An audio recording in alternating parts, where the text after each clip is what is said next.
एक विख्यात विदुषी गायिका, शास्त्रीय संगीत की विदुषी महिला, लाडली बिटिया, एक बच्ची जिसने अपने पिता की वायलिन की धुनों के माध्यम से अपनी यात्रा प्रारंभ करी। जी हाँ, सीखना प्रारंभ किया। वो है ना कि खोजी हुई है तो तुरंत मिल जाई हैं पल भर की तलाश में। कौन कौन से घराने हैं भारत में जी। और बनारस घराना उनमें से सबसे विशेष क्यों है? मोबाइल के जमाने के आशिक क्या समझेंगे कि वो चिट्ठी की खुशबू क्या हुआ करती क्या पिया को मनाऊं कौन जतन से, पिया को मनाऊं। से आपका बहुत बहुत स्वागत। मैं डॉक्टर पंकज कुमार मिश्रा, फ्यूचर विश्वविद्यालय प्रांगण से प्रो वाइस चांसलर की कैपेसिटी में आप सभी का स्वागत करता हूं। आप सभी के लिए एक गर्व का विषय है कि आज हमारे पॉडकास्ट के अगली एपिसोड में एक विख्यात विदुषी गायिका, शास्त्रीय संगीत की विदुषी महिला सुनंदा शर्मा के रूप में, जिन्हें पूरा देश और विदेश जानता है, वो आज हमारे प्रांगण में हैं। ये बनारस घराने से संपर्क रखती हैं और किस प्रकार से उन्होंने अपनी शिक्षा को प्राप्त किया, अपना जीवन जो है संगीत की दिशा में पूरा न्यौछावर किया। संगीत की सेवा करते करते न केवल उन्होंने अपनी जो पैशन है उसको फॉलो किया, लेकिन आज पूरे देश विदेश में इनका एक अग्रणी नाम है। दर्शकों, मैं आपको बताना चाह रहा था कि विदुषी सुनंदा शर्मा जी एक हस्ती के रूप में और अपने आप को एक टॉर्च बीयर के रूप में बनारस घराना के स्थापित कर चुकी हैं। आज हम इनसे बहुत सारी बातें सीखेंगे, बहुत सारी चर्चा करेंगे। मैडम, मैं आपसे जानना चाहूँगा कि अपने प्रारंभिक जो संगीत के प्रति आपका जो लगाव था, आप कैसे एक लाडली बिटिया से आज संगीत के इतने बड़े मुकाम को हासिल किया आपने, और किस प्रकार से आपने अपनी तालीम हासिल करी, कैसे बनारस घराने पर पहुँचे, आपकी खुद की यात्रा आपके शब्दों में आपसे जानना चाहेंगे ma'am. Thank you Pankaj ji, बहुत प्यारा शब्द कहा, लाडली बिटिया। एक्चुअली यहीं से ही मेरा शुरू हुआ। मेरा जन्म हिमाचल में हुआ, पठानकोट के पास, और मेरे पहले गुरु मेरे पिताजी, तो उनकी मैं लाडली बिटिया तो रही, लेकिन घर में संगीत का माहौल था। मेरे पिताजी वायलिनिस्ट थे और दिन रात संगीत सुनते सुनते कानों में पड़ा, और मुझे उन्होंने खेल खेल में ही ऐसे संगीत सिखाना शुरू किया। वाह, क्या बात। और मुझे लगा कि सारे बच्चे ही ऐसे करते होंगे। जी। लेकिन जब मुझे मेरे दादाजी से हर कंपोजिशन पे इनाम मिलना शुरू हुआ, तो मुझे और रुचि शुरू हो गई कि 4-5 साल का बच्चा, उसका अट्रैक्शन यही है। फिर धीरे धीरे जब मैं क्लास 5 या 6 में थी, तो मुझे बहुत ज़्यादा इंटरेस्ट हुआ कि मैं क्लासिकल म्यूज़िक को ठीक से सीखूं।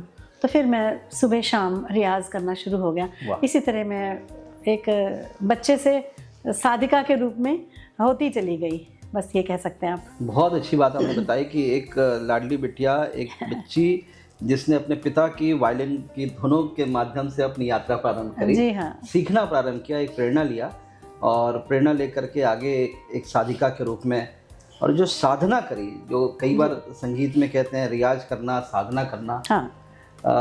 बस उसी की कमी है जो आज मैं समझता हूँ कि हमारी जो युवा पीढ़ी है वो साधना करने में और तपस्या करने में कहीं ना कहीं पीछे रह जाती है। इसके लिए मैं ये कहना चाहूँगी, कोई भी फील्ड हो, चाहे आप डॉक्टर हैं या एआई है, कुछ भी है, अगर आपको एक्सीलेंट बनना है तो thousands of hours आपको डिवोट करने पड़ेंगे उस स्पेशल किसी भी चीज़ को, चाहे वो म्यूज़िक है, चाहे वो साहित्य है, चाहे वो साइंटिस्ट आप हैं। तो जब तक आप दीवाने नहीं हो जाएंगे, जब तक वो आपके दिन रात की दिनचर्या में ऐसा नहीं कि आप बैठे हैं तभी म्यूज़िक का अभ्यास करें। जब हर चीज़ में म्यूज़िक दिखने लगेगा, वो दीवाना बार आप जब उस चीज़ को सीखने शुरू करते हैं प्रकृति से, गुणीजनों से, तो तब वो साधना दिन रात की हो जाती है, तभी आप उसमें एक्सीलेंट हो सकते हैं।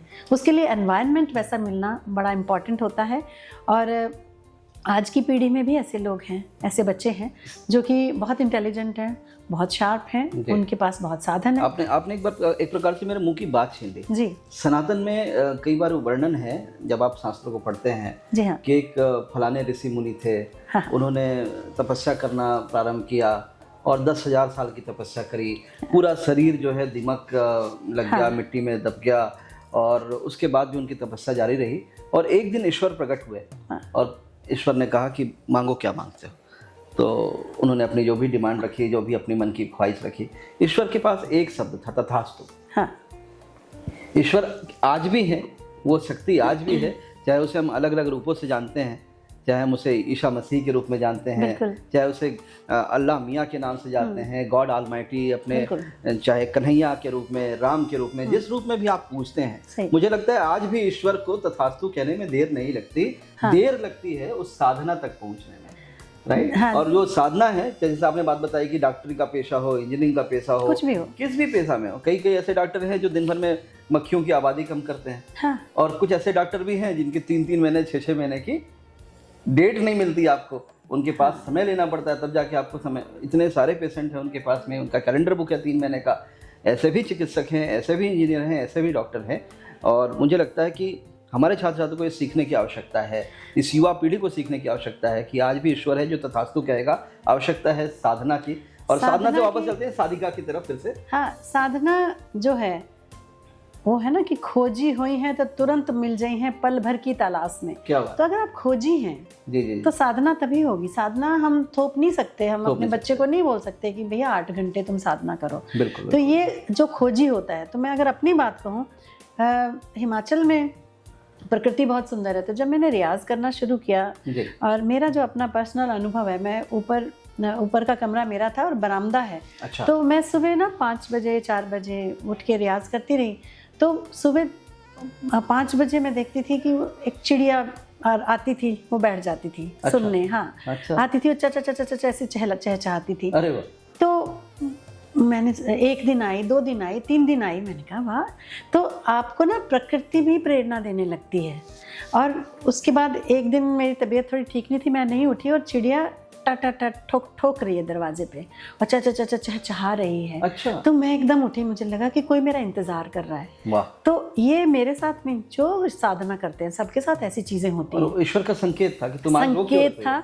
तो मुझे लगा हो इसका मतलब मेरा यही रास्ता है। सो ये विस्पर्स जो होते हैं ना, विस्पर्स फ्रॉम ऑलमाइटी, नेचर के थ्रू। तो पिताजी के बाद पहला ऑडियंस वो चिड़िया थी आपकी। हाँ, प्रकृति तो थी, साथ में प्रेरक के रूप में काम किया उन्होंने आपको। हाँ, बिल्कुल। तो ये शौक पैदा हो गया। इसी तरह से कई तो ये शौक जो संगीत का था, जो अभी तक तो घर में था, एक कमरे में सीमित था, आपने बताया ऊपर वाले कमरे में रियाज चल रहा था, फिर अचानक से मन में क्या ऐसी प्रेरणा जागी कि आप बनारस घराने तक पहुंचे और बनारस घराने का टॉर्च बीरियर के रूप में आज आगे बढ़े हैं और बनारस घराने को भी आप सम्मानित कर रहे हैं। देखिए, मैं पंजाब की चीज़ें गाती थी क्योंकि उधर हिमाचल पंजाब एक ही है, तो मैं वही चीज़ें अपने पिताजी से सीखती थी। अपने दादाजी से मैं बचपन में कहानियाँ सुनती थी कि काशी विद्या का गढ़ है। जी। तो मुझे ना बचपन से ये शौक था कि मैं काशी जाऊंगी।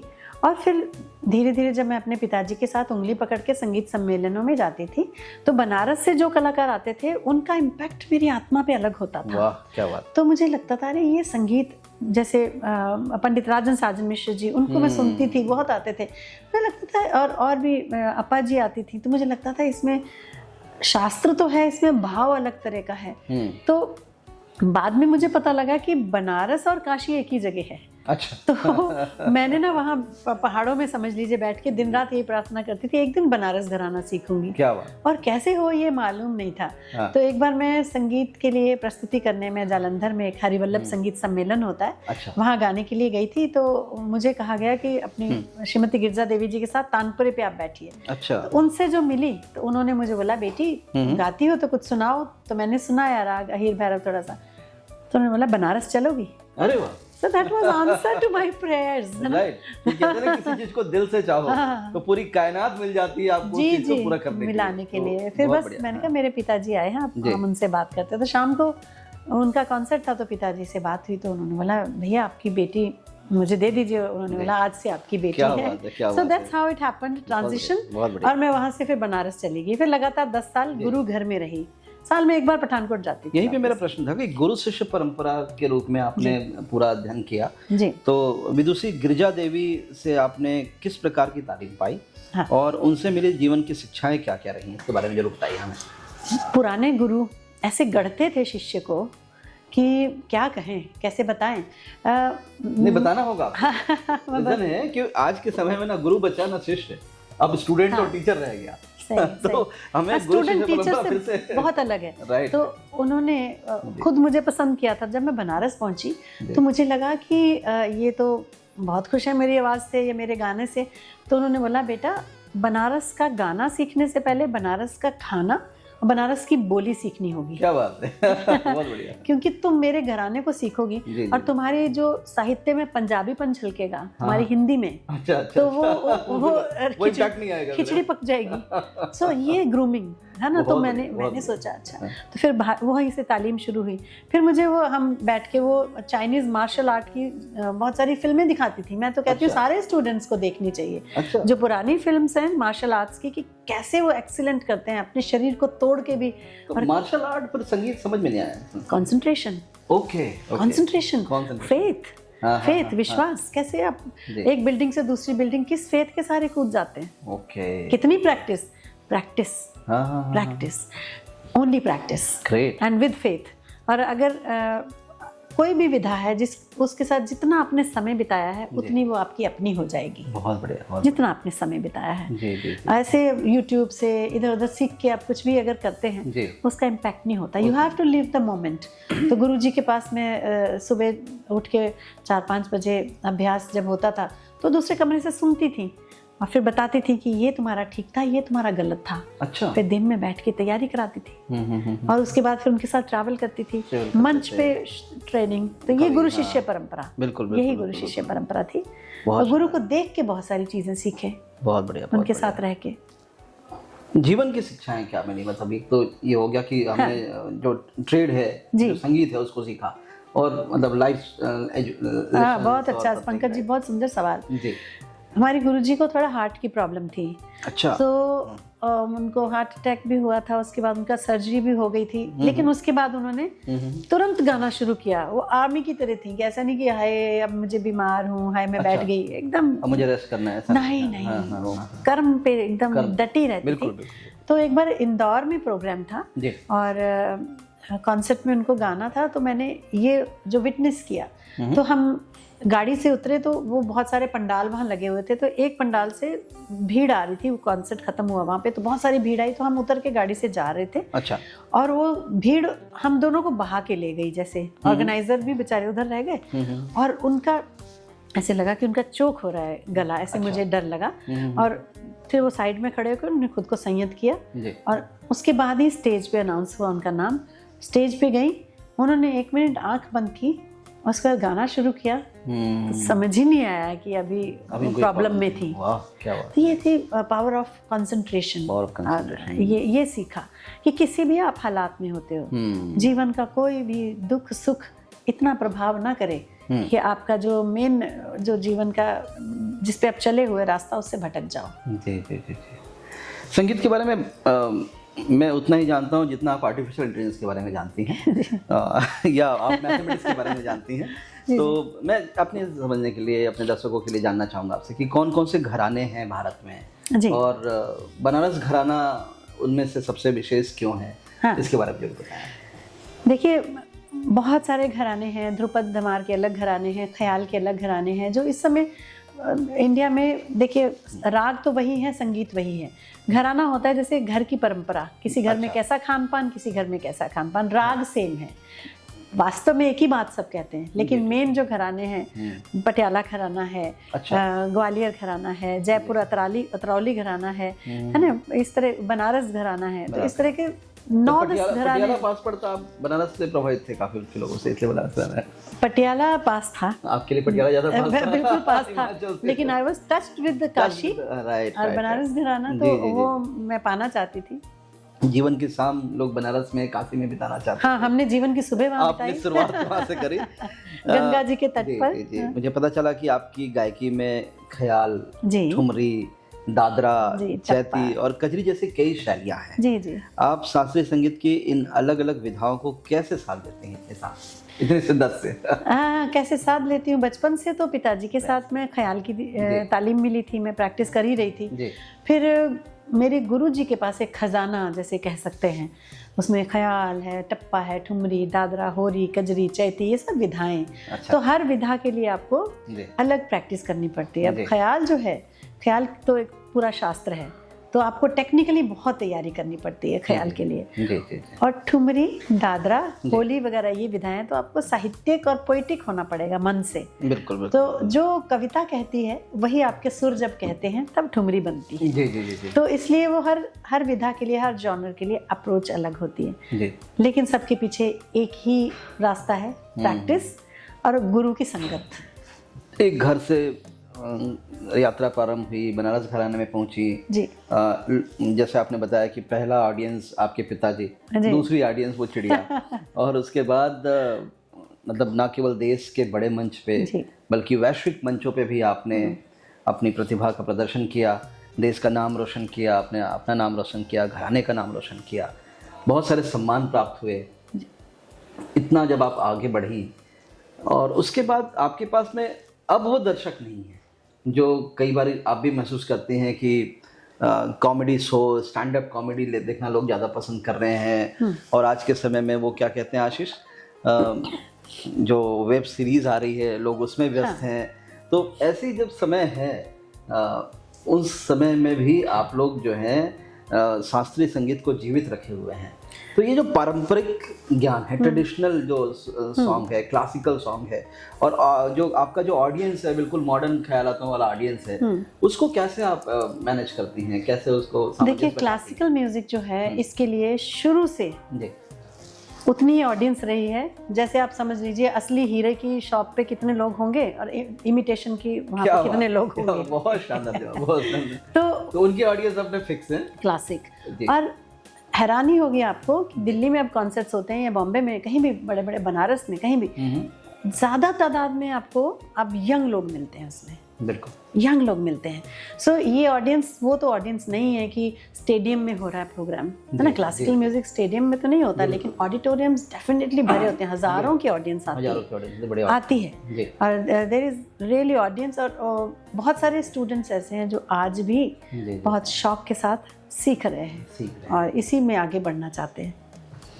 जीवन में एक अजीब सा बदलाव है, ये जो डिवाइस है जो मेरे पास भी है, आपके पास में है, और कई बार मैं बताता हूँ कि आदि भी दुखा, अंत भी दुखा, मध्य भी दुखा, और जीवन में परमानंद की प्राप्ति और मोक्ष की प्राप्ति के लिए सुबह शाम भारत की 70% जनता रील देखने में व्यस्त है और 20% जो जनता बच गई वो रील बनाने में व्यस्त है। तो ऐसे समय में जो अल्टीमेटली जो सुख की तलाश, इंस्टेंट ग्रेटिफिकेशन के लिए जो हम रील देख रहे हैं, उस समय में भी आपने शास्त्रीय संगीत को जीवित रखा। और जो स्ट्रेस है, कई बार जीवन में तनाव होता है और आपके संगीत को सुन के बड़ा आनंद और बड़ा शांति लोग महसूस करते हैं। स्ट्रेस मैनेजमेंट में भी क्या संगीत को हम ले सकते हैं, कैसे काम कर सकते हैं? अभी मेरा कॉन्सर्ट हुआ आपके यहाँ, आयुर्वेद के डॉक्टर्स बैठे थे ना, सारे बच्चे बैठे थे, उनसे वही बात हुई मेरी कि जैसे आप चिकित्सा कर रहे हैं, है ना, एक पद्धति है आपकी जो कि एलोपैथी से अलग है। उसी तरह कुछ ने बोला कि मैं बहुत स्ट्रेस में था और मुझे लगा कि मैं शांत हो गया। दे एक्सपीरियंस्ड इट। तो क्या होता है कि जब दुनिया का इतना स्ट्रेस है, अब जब इंडियन क्लासिकल म्यूजिक है, कंसंट्रेट करके आप एक एक स्वर लगाते हैं। मैं अगर आनंद का अनुभव कर रही हूँ, सामने वाला जरूर आनंद अनुभव करेगा। जी बिल्कुल। आपके सामने कोई गुस्से वाला आदमी बैठ जाएगा ना, वाइब्रेशन बिगड़ जाएगी। बिल्कुल बिल्कुल। तो आप भी गुस्से में आने लगेंगे, आप भी तकलीफ में आने लगेंगे। तो क्लासिकल म्यूजिक जो स्वयं जो आर्टिस्ट है, जब वो मंच पर आता है तो वो एक राग के उसमें चला जाता है। बिल्कुल बिल्कुल, है ना। तो वो स्वयं उस आनंद में होता है। फिर जो स्वर निकलते हैं साधना के, तो उससे डेफिनेटली वो सामने वाला जुड़ता है। और आपको अगर नींद नहीं आ रही है तो सुनिए ना, आप इंडियन क्लासिकल इंस्ट्रूमेंट सुनिए, वोकल सुनिए, डेफिनेटली आपको सूदिंग लगेगा। इट्स अ सूदिंग म्यूजिक जो कि आनंद देता है। तो और बहुत सारे म्यूजिक हैं जो एक्साइटमेंट, हम पार्टी में डांस करते हैं, बढ़ती जाती है एक्साइटमेंट, बाद में क्या होता है, आपकी एनर्जी बर्न हो गई। लेकिन क्लासिकल म्यूजिक जब आप एक्सपीरियंस करके देखिए, जितना सुनते जाएंगे उतना आनंद आपको आता जाता है और आनंद कभी खत्म नहीं होता। क्या बात, ये फर्क है। वो है एक्चुअल आनंद। जी जी। जो रील वाला जो आनंद है वो इंस्टेंट ग्रेटिफिकेशन, जो रील की बात है, जी, इट्स अ चैलेंज। जब हम कर रहे थे संगीत साधना तो हमारे पास ऐसा कुछ नहीं था, ना फोन्स थे, ना रील थी। आज अपने बच्चों को सिखाने के लिए हमें बहुत मुश्किल हो रही है। जी, बिल्कुल। और ज़्यादातर लोग तभी छोड़ते हैं फ़ोन जब उनके सर में दर्द शुरू हो गया या आंखों से पानी निकलना शुरू हो जी, गया। बिल्कुल, so I think I will suggest कि एक तो ऐसा हो जाए कि ये सब 1-2 दिन बंद करें, बीच में एक दिन बंद करें। कई देशों में डिजिटल डिटॉक्सिफिकेशन के लिए कैंप लग रहे हैं और वो 10 दिन के लिए मोबाइलों को बंद करके आपके कमरे में रख देंगे, एक स्थान पे रख देंगे, और उसको आनंद करिए, खेलिए, बैडमिंटन खेलिए, कैरम खेलिए, लेकिन मोबाइल नहीं छुएंगे आप। देखिए कोई इसे डिजिटल डिटॉक्सिफिकेशन का नाम दिया गया। बहुत अच्छा। और इसको अगर हम अच्छे चीज़ के लिए यूज़ करें तो ये एक मैजिक है। आज हम अमेरिका में बैठे, कोई इंसान है, उसकी खबर लेनी है अपने बच्चे की, अपने माता पिता की, एक मैसेज आप भेज सकते हैं, तुरंत वहाँ पहुँचेगा। पहले चिट्ठी का इंतजार करते रहते थे, बिल्कुल कोई जिंदा है नहीं पता भी नहीं चलता था। अब ये कितना अच्छा है, लेकिन इतना हावी ना कर ले कि हम अपना ही चीज़ को नष्ट कर दें। मोबाइल के जमाने के आशिक क्या समझेंगे कि वो चिट्ठी की खुशबू क्या हुआ करती क्या बात है। चिट्ठी आई है, संदेशे आते हैं, कैसे शानदार गीत हमने क्या प्रोसेस था वो, है ना, एक संदेश भेज रहे हैं उस पे, उस चिट्ठी को ताउम्र संभाल के रखते थे, है ना। वो भी एक समय था। कोई ऐसी आपको अविस्मरणीय घटना आपके जीवन में, आपके परफॉर्मेंस के दौरान या किसी मंच में, किसी बड़े मंच में, जिसे आप कहते हैं कि यार ये तो भूली नहीं जाएगी, कोई बढ़िया ऐसी कोई बात आप शेयर करना चाहें? एक बार मैं बेल्जियम में, मेरा कॉन्सर्ट था, वर्ल्ड म्यूजिक फेस्टिवल था। ग्रेट। तो उसमें बहुत बड़े बड़े टेंट्स लगे हुए थे। अच्छा। तो एक जगह अफ्रीका का म्यूजिक था और वो बहुत हैवी डांसर्स, और बहुत अच्छा उनका डांस और ग्रूव और रिदम इतना अच्छा होता है, तो लोग डांस कर रहे थे। और एक जगह अलग अलग वर्ल्ड के म्यूजिक थे। अच्छा। उसमें हमारे टेंट में भी बहुत थाउजेंड्स लोग थे, तो लोगों के पास ऑप्शन था कि वो कहाँ जाएं। तो उसमें आसपास का शोर भी आ रहा था, मुझे उसमें क्लासिकल म्यूजिक गाना था वर्ल्ड म्यूजिक फेस्टिवल में। जी। और मुझे याद है कि मूनलिट नाइट थी और मैंने वहाँ पे बोला कि ये मून जो है, अच्छा, इसको देख के राधा, जो कि हीरोइन है, वो शी इज सेइंग कि Krishna you are not here, so ये moonlit night, the beauty of moon is adding to my pain. इतना तो तुम कहाँ हो कृष्णा। सो ये स्टोरी सुना के तो अच्छा, आपने कहा तुम कहाँ हो। हाँ, तो वो मतलब वो जुड़े इससे। और उसके बाद मैंने उनको बोला कि हम आलाप करते हैं जिसमें स्वरों का आवाहन करते हैं और आंख बंद करके सुनिए। और वो सारे लोग माने। और उस ऑडियंस की एक बात है, पिन ड्रॉप साइलेंस करके वो बात सुनते हैं, they will never get up concert के बीच में। तो वो मुझे याद है कि मुझे थोड़ा सा चैलेंज लग रहा था कि यहाँ इतना धूम धड़ाके वाला म्यूजिक हो रहा है और यहाँ क्लासिकल म्यूजिक डाला गया, लेकिन उसकी इतनी शक्ति, इतना पावर, तबला बज रहा था इतना अच्छा, और सारंगी थी, हारमोनियम था, ऐसा इम्पैक्ट था कि लोगों ने सुना। और मुझे तब लगा कि हम we should never underestimate our music, classical music. Naturally किसी प्रकार की प्रयोग की आवश्यकता आप महसूस करती हैं क्या? जो प्रयोग मुझे लगता है कि एक समय थे जो बड़े प्रतिष्ठित हिंदी के कवि हुआ करते थे और वो मंच पे जा कर के अपनी कविता पाठ करते थे, तो जो कवि होता था कई बार आप उसको देखते थे तो वो एक खराब सी शर्ट पहना है, पुरानी सी पैंट पहना है, एक झोला लटका हुआ है, बाल लंबे हैं। कवि की छवि ऐसी थी। उसने प्रश्न पूछा कि आपके कितने बच्चे हैं, तो उन्होंने कहा जी 3 बेटे थे। बोले 3 बेटे थे मतलब? बोले एक कवि बन गया। तो एक वो समय था। और अभी वर्तमान के कुछ युवा कवि आए जिनमें सबसे शीर्ष में अगर नाम लें तो श्री कुमार विश्वास जी का, उनका बड़ा फैन हूँ मैं। कुमार जी ने एक प्रयोग किया कि जिस भाषा में युवा समझता है, जो भाषा वो कहता है, उस भाषा में उन्होंने कविता का पाठ किया। और शुरुआत करी शायद कई गीतों से, एक कोई दीवाना कहता है बड़ा उनका फेमस हुआ। क्या इस प्रकार के प्रयोग शास्त्रीय संगीत की में करने की आवश्यकता है, आप महसूस करती हैं, जिससे वो जनमानस तक पहुँचे और जो हीरे को देखने वाली जो थोड़ी सी भीड़ है उससे वो युवाओं तक और आगे बढ़े क्लासिकल के लिए? कोई ऐसा प्रयोग महसूस करती हैं आप? प्रयोग हर आर्टिस्ट कर भी रहा है। हाँ, अच्छा। हर आर्टिस्ट जो एक लेवल पे पहुंचा है वो डेफिनेटली ये प्रयोग कर रहा है जी। मेरे जीवन का, और ये it happens in your life. जी। मेरे जीवन में एक बहुत कठिन समय था।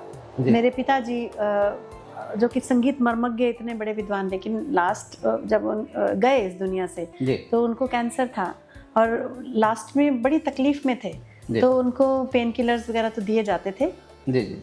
तो पिताजी ने देखे गुरु जाते जाते भी सिखाता है और गुरु कभी मरता भी नहीं। तो उन्होंने लिख के मुझे बोला, आलाप राग मेघ।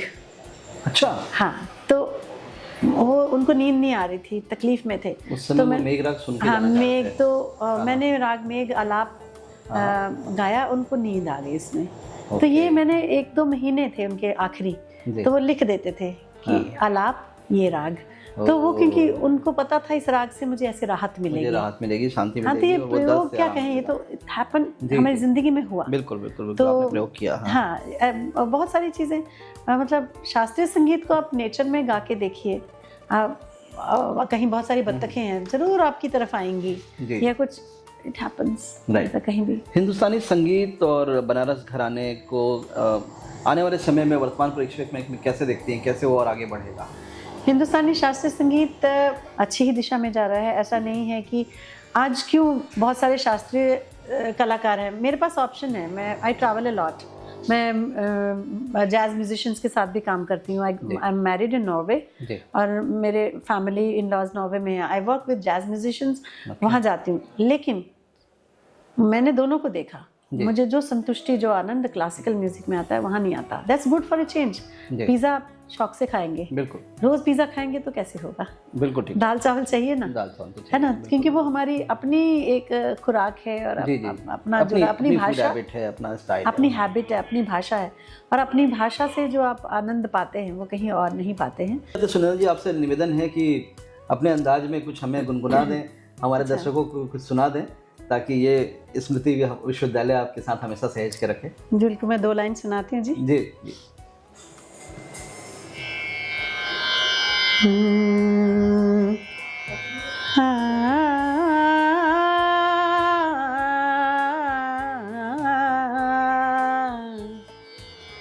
कौन जतन से मैं पिया को मनाऊं, कौन जतन से पिया को मनाऊं, मैं तो भई हूँ बावरिया, कौन जतन से पिया को मनाऊं, ना माने ना माने जियरा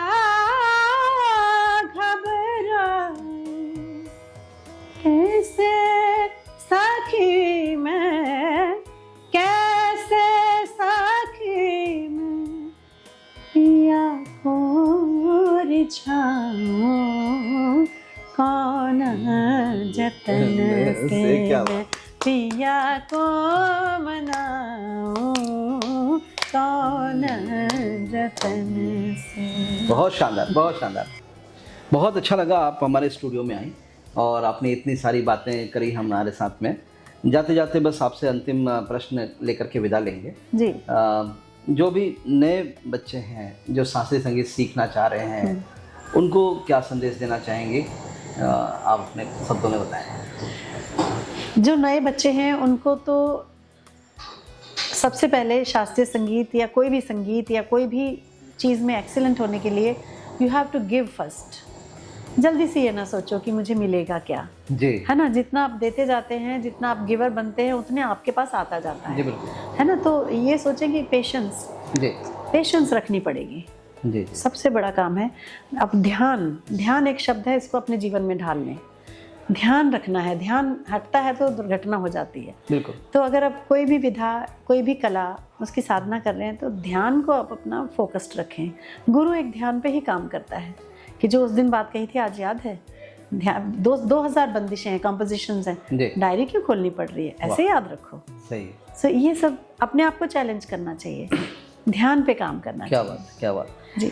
आप दर्शकों, आप सुन रहे थे, अभी मैं आपको क्रेडिट्स देना चाहूँगा कि हमारे बीच में, हमारे साथ अभी स्टूडियो में हमारे श्री यश उपाध्याय जी जो हैं, हमारे कैमरामैन के रूप में हैं, हमारे वीडियो एडिटर और इस पूरे प्रोग्राम के डायरेक्टर आशीष जी भी हमारे साथ में हैं, और हम पूरी टीम मिल करके, फ्यूचर विश्वविद्यालय की पूरी टीम मिल करके आपको साधुवाद और धन्यवाद ज्ञापित करना चाहते हैं। आपने इतनी शिद्दत के साथ, इतनी सहजता के साथ आपने वो बातें बताई, और उस युग में जहाँ पेशेंस का स्तर इतना कम हो गया है, स्पेशली रील के आने के बाद में। जैसे बताते हैं कि 30 सेकंड की रील होती है, आज उस 30 सेकंड की रील को भी 30 सेकंड पूरा देखने की क्षमता नहीं है हमारे बच्चों में, हमारे युवाओं में, हमारे पुरुषों, हमारे किसी में भी, किसी भी व्यक्ति हर जनरेशन में। तो वो हर जनरेशन जब इतना ज़्यादा अधीर हो गया है, अधैर्य हो गया है, उस बीच में आप क्लासिकल संगीत की एक मशाल लेकर के आप पूरे देश दुनिया में जा रही हैं, देश का नाम रोशन कर रही हैं। ईश्वर करे आपकी वाणी और जो है